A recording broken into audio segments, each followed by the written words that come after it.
A black businessman steps into a high-end hotel, fresh off securing the biggest deal of his career. But the moment he reaches the front desk, everything changes. A hotel manager, blinded by prejudice, assumes he doesn't belong and refuses to check him in, humiliating him in front of a lobby full of onlookers. Just 10 minutes later, the manager is called into a private meeting.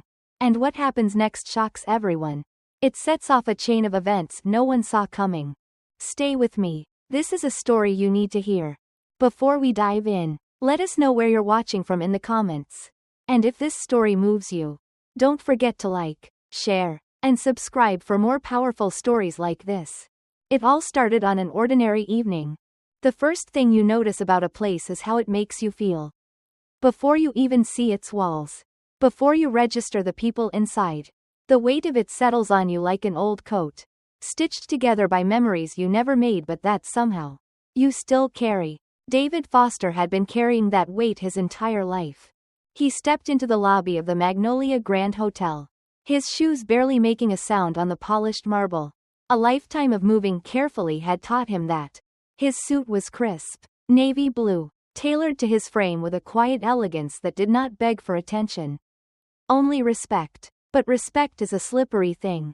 It is given freely to some, withheld from others, and for men like David, it must be earned over and over again, often in rooms where it has already been promised to someone else. At the check-in desk, a young woman with blonde hair pulled into a tight bun glanced up, her blue eyes flicking to the name on his reservation. She smiled, a thin, professional thing, as hollow as the scripted greeting that followed. "Welcome to Magnolia Grand," she said. "Checking in?" "I am," David replied, sliding his ID and credit card across the counter. He watched as her fingers hesitated, a flicker of something crossing her face too quickly for most to catch. But David caught it. He always caught it. Her eyes lifted again, scanning his face with that silent, measuring gaze, the one that had followed him into every boardroom, every upscale restaurant, every first-class lounge he had ever walked into. The one that asked, without words, but not without consequence, "Are you sure you belong here?" She recovered quickly, pressing a polite smile back onto her lips. "Just a moment, Mr. Foster." David exhaled slowly, resisting the urge to glance over his shoulder. He knew what he would see. Guests moving through the lobby. Men shaking hands. Women laughing softly. The kind of effortless ease that comes with knowing you are exactly where you are supposed to be. The front desk clerk typed something into her computer, her nails clicking against the keys. Then, her smile faltered. "I'm sorry, Mr. Foster," she said, her voice now carefully measured. "It looks like there's been a mix-up with your reservation." David's jaw tightened. "A mix-up?" "Yes," she said quickly, already reaching for the phone. "It seems your room was... Well, there was a last-minute change. We may not have any more suites available for tonight." The weight settled heavier on his shoulders. He had heard this story before. Not in these words, not in this place, but in 1,000 different ways over the years. David glanced around the lobby, noting the guests being checked in without issue. A man in a gray suit, white, about his age, received a room key without even being asked for identification. A mix-up. David smiled, but it was not the kind of smile meant to put anyone at ease. It was the kind that sharpened the edges of the air between them. "I see," he said, his voice as smooth as the silk lining of his jacket. He leaned slightly against the counter, his eyes locked on hers. "Tell me, what kind of mix-up would that be?" The young woman hesitated, her cheeks coloring slightly. Let me just check with my manager." She turned away, disappearing behind a door marked "Staff Only." David sighed, slipping his hands into his pockets. This was how it always started. Not with outright refusal, not with words sharp enough to be fought, but with these small, careful hesitations, these whispered inconveniences. The air in the room shifted. He felt it before he saw it. A man to his right, older, white, wearing a navy blazer and the unmistakable confidence of someone who had never been asked to wait for his place in the world, stepped up to the desk. "Excuse me," the man said, flashing a polite smile. "I have a reservation for a suite." David turned slightly, watching as the clerk, Another one, not the one who had disappeared, greeted him with the kind of warmth David had not received. A few keystrokes later, a room key was handed over. The weight pressed heavier. David exhaled, slow and controlled, turning his eyes toward the door where the first clerk had disappeared.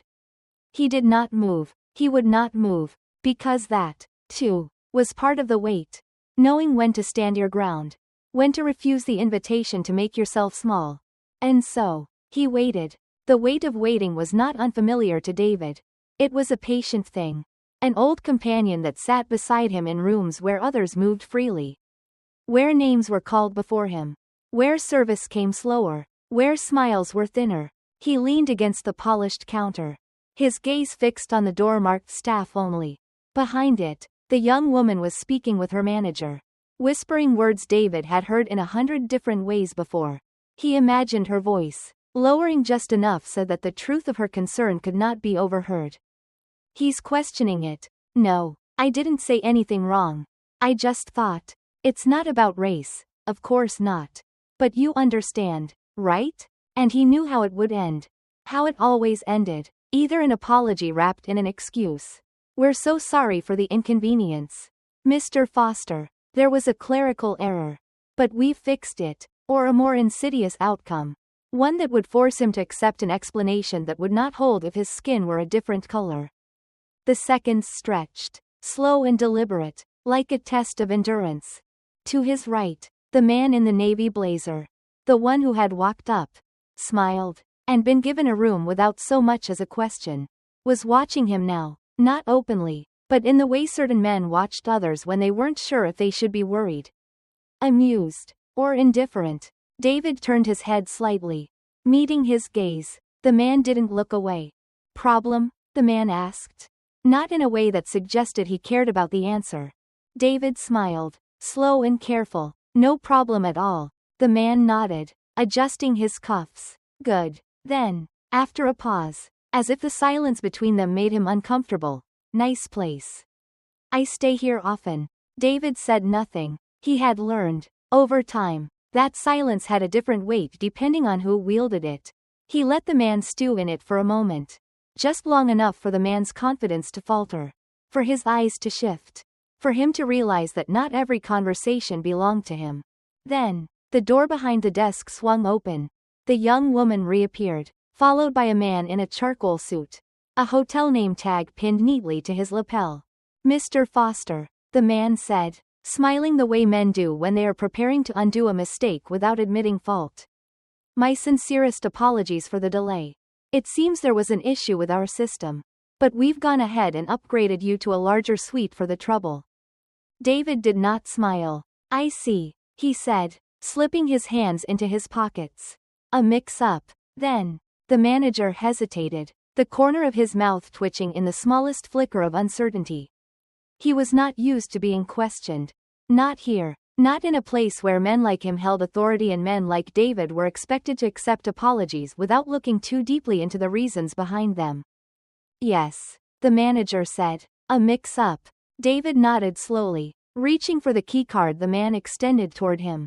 Their fingers brushed. David did not flinch, but the manager did. Such a small movement that only a man like David, a man trained to see what was not meant to be seen, would have caught it. A hesitation. The kind that was not about germs or personal space, but something deeper, something older. David took the key. I'll be sure to enjoy the upgrade, he said, his voice even, measured. The young woman at the desk swallowed hard, her eyes flicking between them. She had been hoping this would be the end of it, that the problem had been solved, that she could return to work without the nagging feeling that she had been caught in something larger than herself. David turned away, slipping the keycard into his pocket. He knew what had happened here. The only question now was whether or not the others did. As he walked toward the elevators, the man in the navy blazer let out a quiet chuckle. Guess it worked out for you, the man said, tipping his glass slightly in David's direction. The amber liquid inside swirling. Better room and everything. David stopped. He turned his head slightly, just enough to see the man's smug expression. It was an invitation, one David had seen before. The kind of invitation that demanded a response. That tested whether or not a man like him would take the bait. Would turn this moment into something it was not supposed to be. David smiled. It always does, he said, stepping into the waiting elevator. And as the doors closed, sealing him inside, the weight did not lift. Not yet, not ever, but for now, it was manageable. David Foster walked down the long, carpeted hallway, his footsteps absorbed by the silence that hotels seem to cultivate. He held the keycard between his fingers, flipping it over absent-mindedly, feeling the cool plastic press against his skin. The suite was an upgrade. Yes, but an upgrade offered for all the wrong reasons. He had learned, long ago, that some gifts were merely a way to soothe a guilty conscience. As he reached the door marked 1904, he slid the key into the reader. The light blinked green, and the heavy door clicked open. The room smelled of fresh linen and polished wood. The kind of clean that money could buy. A king-sized bed stretched across the far side of the room. The curtains drawn open to reveal the city below. Lights flickering in a rhythm that belonged to no one, yet somehow dictated the lives of everyone. David tossed his bag onto the armchair and exhaled. He was home, in a way. Not in the way that meant safety or belonging. No, he had long since stopped believing that any place outside of his own mind could be considered home. But this was familiar. The quiet that came after an encounter. The settling weight of knowing he had been tested and had passed. And yet, the test was never truly over. Was it? A sharp knock at the door pulled him from his thoughts. His body tensed before his mind could catch up. He had learned, long ago, that knocks at the door could mean anything, depending on where you were and who you were. Approaching carefully, he peered through the peephole. The manager. David exhaled slowly before pulling the door open. "Mr. Foster," the man said, his voice still wrapped in the polished professionalism of a man who had spent years perfecting the art of smiling through discomfort. "I just wanted to personally check that everything is to your satisfaction." David leaned against the doorframe, arms crossed. "The room is fine." The manager nodded quickly. "Excellent. I also wanted to assure you that what happened downstairs was an honest mistake." He hesitated. "I hope you understand." Ah, there it was. David let the silence stretch between them, watching the manager's composure flicker just slightly. "You hope I understand," David repeated, his voice low. "What exactly is it that I should be understanding?" The manager's smile twitched. "That young woman at the front desk. She's new, you see. She wasn't aware of." Quote. David tilted his head. "Of what?" A flicker of panic crossed the manager's face. So brief that another man might have missed it. But David was not another man. "Of the situation," the manager finished weakly. David let out a slow, measured breath. "You mean she wasn't aware that a black man could afford to stay here?" The manager paled. "That's not what I know what you meant," David interrupted, his tone quiet but firm. The manager swallowed. "I only wanted to make sure there were no hard feelings." David considered that. Hard feelings. There was nothing soft about what had happened. Nothing soft about the way the woman's face had tightened when she saw his ID. Nothing soft about the moment of hesitation. The second-long delay that told him she was looking for an excuse. A reason. A justification. Nothing soft about the way the man in the navy blazer had looked at him. Not with hostility, but with permission. As though David's presence needed to be approved, validated, explained. Hard feelings. David had carried them all his life. But he had also learned, over time, that those who cause the wound are often the ones most desperate to pretend it doesn't exist. So he only nodded, slowly. "No hard feelings," he said, his voice smooth. "Just old ones." The manager smiled too quickly, too eagerly. "Good, good. We appreciate your business, Mr. Foster. Enjoy your stay." And then he was gone. David stood at the doorway for a moment before shutting the door, locking it behind him. No hard feelings. The words tasted bitter in his mouth, because he knew that was a lie. But what else was new? David had always known that power, true power, was a currency not easily exchanged. It did not come from the crisp bills one could slip across a counter or the weight of a name that could be spoken in the right rooms. It came from something deeper, something unspoken, Something that lingered in the way a room fell silent when you entered it. The way eyes flickered between discomfort and curiosity. The way doors were opened with hesitation or closed with quiet finality. It was a cost he had learned to calculate from an early age. Tonight, the calculation had been made for him. He stood in front of the mirror in the hotel bathroom, adjusting his tie with practiced precision. The reflection staring back at him was the one the world expected to see: tailored suit, polished shoes, the quiet elegance of a man who had spent his entire life ensuring that there would be no question, no excuse, for why he belonged in any room he entered. And yet, tonight, just as every night before, he would still have to prove it. The dinner was set at one of those restaurants that whispered wealth rather than flaunted it, where the real business of the city was done between courses of dry-aged steaks and vintage wine, where men sat with their backs straight and their words sharper than the knives laid neatly beside their plates. David had been here before. Not just in this restaurant, but in rooms just like it, where the unspoken rules were more rigid than any law, and the wrong presence, the wrong person, could unbalance the careful order of things. As he entered, the maitre d' greeted him with the same forced politeness he had encountered at every turn since checking into the hotel. A smile stretched too thin, eyes that skimmed over him too quickly, a hand that hovered just a moment too long over the reservation book. David did not acknowledge it. He never did, because to acknowledge it would be to grant them the satisfaction of knowing he had noticed. "Right this way, sir," the man finally said, leading him toward a private section near the back. The table was already half full when he arrived. Men in dark suits, their conversations a low hum of familiarity, the scent of money and legacy thick in the air. A few nodded at him, some out of obligation, others with a politeness that did not quite reach their eyes.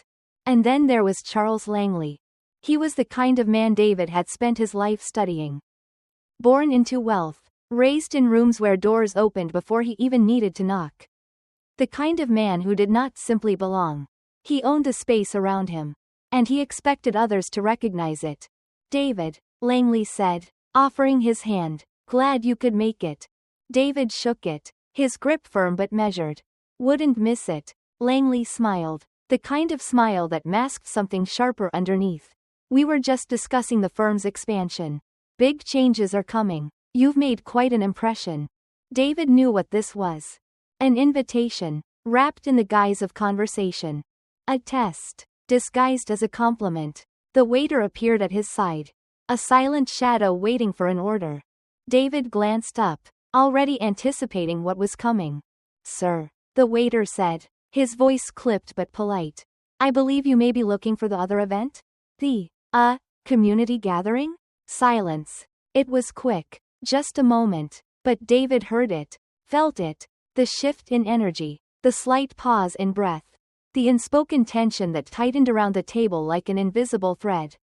Langley's lips curled slightly, a smirk hidden beneath a feigned sip of wine. David turned his gaze to the waiter. Slow and deliberate. "No," he said evenly. "I believe I'm exactly where I need to be." The waiter hesitated. Then, quickly, he murmured an apology and disappeared. The conversation resumed, but something had already been set into motion. Langley leaned back in his chair, swirling his wine lazily. "You know," he mused, "you handle those moments well." David raised an eyebrow. "What moments?" Langley chuckled. "The ones where people," he gestured vaguely, "don't quite know what to do with you. A test. Always a test." David picked up his glass, taking a slow sip before setting it down with careful precision. "The thing about those moments," he said finally, "is that they don't belong to me. They belong to the people who created them." Langley smirked. "Is that right?" David held his gaze. "Yes. And I let them sit with it." The words hung between them, weighty and unmovable. Langley nodded, tilting his glass slightly. "That's why you're here," he said. "Because you know how to play the game." David smiled, but it didn't reach his eyes. The thing about games was that they were designed to be won. But only if the rules didn't change halfway through. And David had spent his entire life knowing that in rooms like these, the rules always did. David knew that survival in these rooms required more than intelligence. It required endurance. He sat at the long oak table, polished to a blinding shine under the restaurant's dim chandelier light. Around him, the murmurs of conversation moved like the tide, ebbing and flowing, each word measured, each phrase carefully placed. This was a room of power. A room where men shook hands with one another not for friendship, but for leverage. And yet, despite the wine being poured freely, despite the laughter that rippled around the table like an old hymn sung in a language only the privileged could understand, there was an unspoken truth sitting between them. David did not belong. Not to them. Not in the way they belonged to one another. Not in the way that their fathers and grandfathers before them had belonged. They could shake his hand, praise his work, offer him a seat at the table, but it would always be conditional. His presence here was tolerated, never assumed, never guaranteed. It was why they watched him the way they did, why their eyes lingered a little longer when he spoke, why their smiles stretched just a little too thin when he disagreed. He was not simply David. He was David Blackwell, and that fact alone was enough to turn every conversation into a quiet performance. Every moment into a test he had not agreed to take.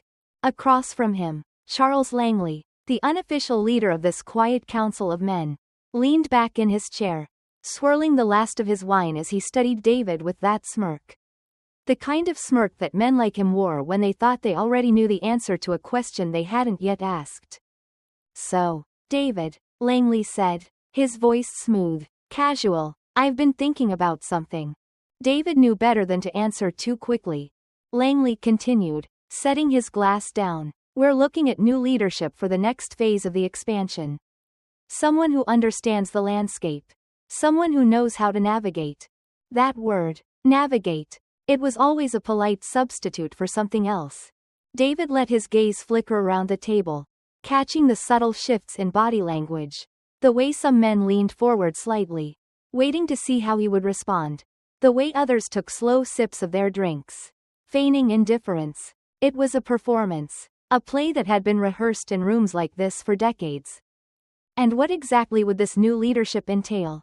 David asked, keeping his voice even. Langley's smirk widened. "Well, let's just say it would require a certain level of finesse. A man who can keep things balanced." David exhaled slowly, his fingers tapping against the table.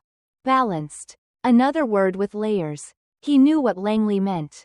He meant someone who would sit at this table and keep their back straight and their voice measured while the real deals, the ones whispered behind closed doors, the ones signed on papers that never quite made it into the public record, took place around them. He meant someone who would understand their concerns, who would nod in all the right places and shake all the right hands. He meant someone who could exist in their world without ever challenging it. David's father had once warned him about this moment.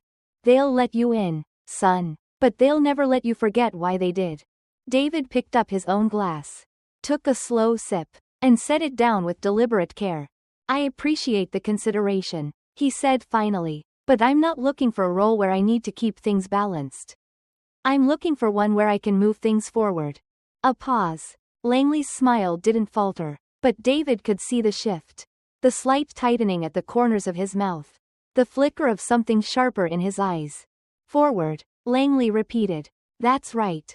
The silence that followed was brief, but heavy. A test. David had seen it before. Had felt the weight of it in every room where he had dared to speak a little too boldly. To take up just a little too much space. He could feel the calculations happening in real time. The men around the table deciding whether his response was acceptable, whether it could be managed. Finally, Langley chuckled, shaking his head as he lifted his glass. "Well, I suppose we'll see how that plays out. Won't we?" The others followed suit, lifting their glasses in an unspoken agreement. A silent confirmation that the evening would move forward. That the balance of power had not been disrupted beyond repair. But David knew better. He knew that after tonight, there would be phone calls, meetings, conversations about whether he was the right fit. And that was the cost. The price of being the only one like him in a room like this. It had always been this way. And perhaps, for now, it always would be. David learned early that silence had a cost. In certain rooms, silence bought you time. It made you invisible when being seen meant being challenged. It made you safe when speaking meant being misunderstood. But silence was a kind of debt, too. A debt that collected interest in the form of swallowed words and unsaid truths. And eventually, that debt came due. It had been 3 days since the dinner. 3 days since he had let the word forward sit in the air like a challenge. A quiet refusal to be boxed in. Smoothed out. Managed. And as expected, the response had been swift. The first sign came in the form of an email, regretting informing him that an upcoming board meeting had been postponed. No explanation. No rescheduled date. Just postponed. The second sign came as a conversation in the hallway. A colleague, someone who had always been warm, always quick with a handshake, stopped him with a smile that didn't quite reach his eyes. Heard you made quite an impression the other night, the man said. David met his gaze evenly. Is that what you heard? The man chuckled, shifting slightly, as if trying to gauge how much truth David could handle. They just like to know they can count on the people in the room. That's all. That was all. It always came back to that. Didn't it? Can we count on you? Are you one of us? Do you know your place? David smiled politely and kept walking. He understood the message just fine. That evening, he found himself at a different kind of table. This one was smaller, less polished. The restaurant was old, the kind of place where the walls held stories, where the waitstaff had been around long enough to remember what the neighborhood used to be. Across from him, his father stirred his coffee, his hands steady despite the years. So, his father said, setting the spoon down, how much trouble are you in?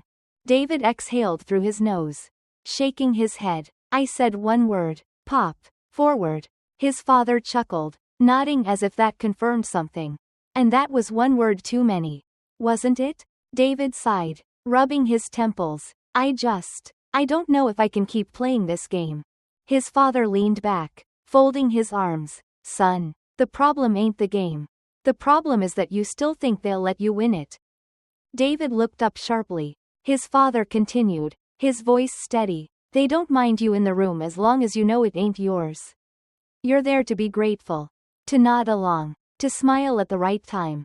But the second you try to own that space, he shook his head. They'll remind you who built the table. David clenched his jaw. He hated that his father was right.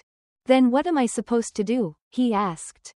His voice quieter now. His father studied him for a long moment, then leaned forward. You decide what it's worth to you. Your dignity? Your voice? Are you willing to pay the cost? David swallowed, feeling the weight of the question settle in his chest. Because his father wasn't wrong. There was always a cost. The next morning, David arrived at the office earlier than usual. The air was still, the quiet kind that only existed before the day's movement began. But waiting for him, before he had even reached his desk, was another kind of silence. A voicemail from the board chair. A meeting request that had not been postponed after all. And the final sign, the one he had been expecting. A memo outlining new considerations for leadership changes. The language was smooth, non-threatening, wrapped in the usual corporate politeness. But he knew what it meant. They were going to push him out. It was not a matter of if, but when. David sat back in his chair, exhaling slowly. The debt had come due. And now, he had a choice. David did not walk into that meeting blind. He knew the game. He had seen it played before. Watched men who looked like him outmaneuvered, outvoted, outlasted. They were always polite about it. That was the trick. No one would ever say what they meant outright. But David had learned long ago that the most dangerous kind of violence was the kind that smiled while it cut you down. And today, he was walking straight into the blade. The boardroom smelled of leather and old money. Seated at the far end of the long mahogany table was Charles Whitmore III. A man whose family name had been carved into the walls of this institution long before David had even been allowed through the doors. David, Whitmore said, flashing that politician's smile. Glad you could make it. David nodded, taking his seat. Around the table, the others shifted, small movements. But David saw them for what they were. Adjustments. Calculations. How difficult is he going to be? Will he fight? Will he go quietly? Whitmore cleared his throat, setting a stack of papers in front of him. We called this meeting because we want to ensure a smooth transition as we make some necessary adjustments to the leadership structure. There it was. David let the words hang in the air for a moment. Then tilted his head. Adjustments? A woman on his left. Margaret Reynolds. Another legacy name. Smiled in that polished, corporate way. We think it's in the best interest of the company to bring in some fresh perspectives. David folded his hands on the table. Fresh perspectives. He repeated. She nodded, relaxing slightly. Yes. We value the work you've done here, David, but moving forward, we need leadership that aligns more closely with the company's long-term vision. David exhaled through his nose. There was always a moment like this. A moment where they laid it out in front of you and dared you to call it what it was. They would never say it. Of course. They would never say that his presence had always been tolerated, not welcomed, that his success had always been a temporary arrangement, one they had no intention of letting become permanent. They would never say that his blackness had always been a quiet threat, a problem they had been waiting to solve. Instead, they would say fresh perspectives. New direction. It's not about race, David. You understand, don't you? David could feel the weight of the room pressing in on him. The expectation. They wanted him to smile. Nod. Thank them for their time. They wanted him to accept it. But David was tired. Tired of pretending. Tired of playing the game by rules that were never meant to let him win. So he sat up a little straighter. And he did not smile. Let me ask you something, he said, his voice even. What part of the company's long-term vision doesn't align with me? A flicker of discomfort crossed Whitmore's face. It's not personal, David, he said smoothly. These decisions are never easy. David nodded. Then let's make it easy. I've increased revenue margins by 12% over the past 2 years. I've expanded our market reach, secured new partnerships, and improved internal equity programs. What part of that is a problem for the company's vision?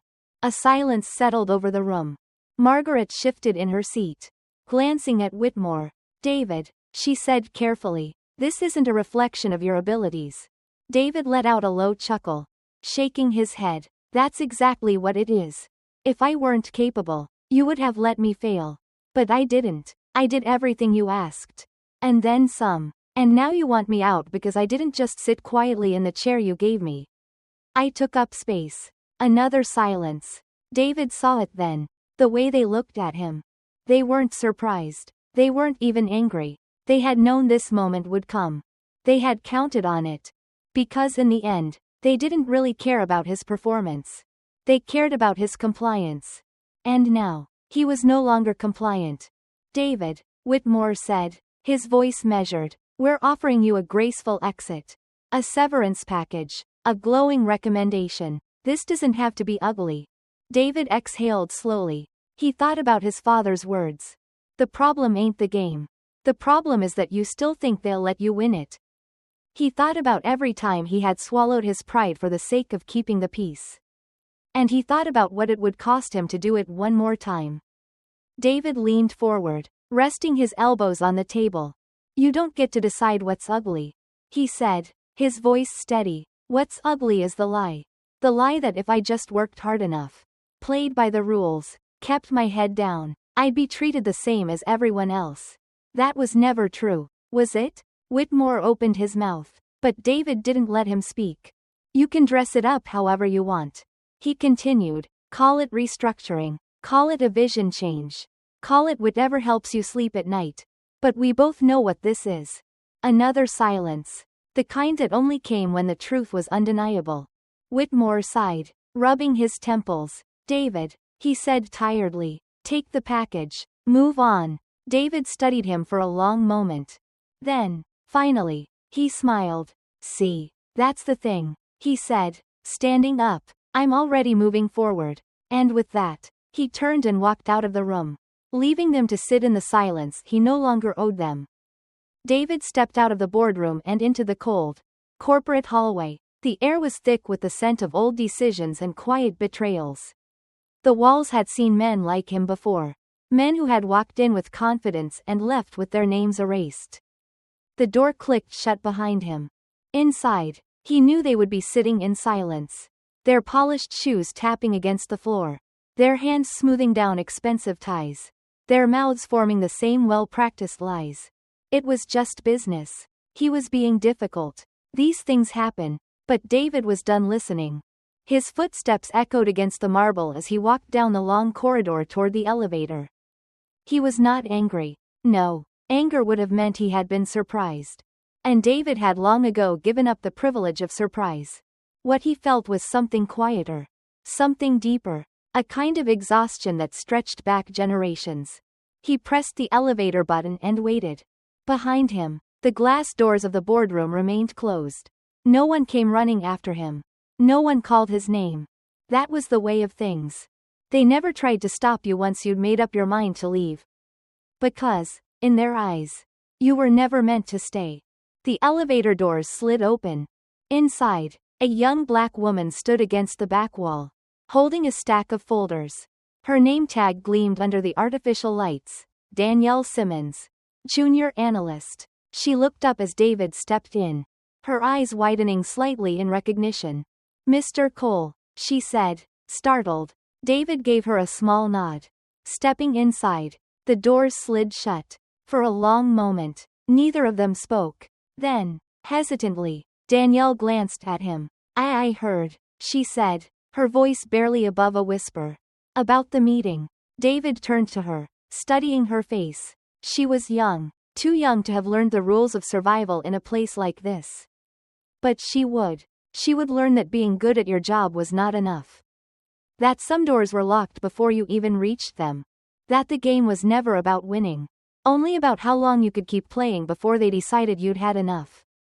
The elevator descended, the floor numbers blinking past. David exhaled. What did they tell you? Danielle hesitated, then shrugged. Just that you were leaving. That it was mutual. David let out a low chuckle, shaking his head. Of course, he said. They always call it mutual when they take something from you. Danielle bit her lip, then blurted, Is it true? David raised an eyebrow. Is that true? She hesitated. That they pushed you out. The elevator slowed, nearing the ground floor. David looked at her for a long moment. Then, finally, he said, They didn't push me out. They just reminded me that I was never really in. The words hung between them. Danielle looked down at her folders, her fingers gripping the edges a little tighter. David recognized the look on her face. It was the same look he had worn years ago, when he first realized that excellence was not a shield.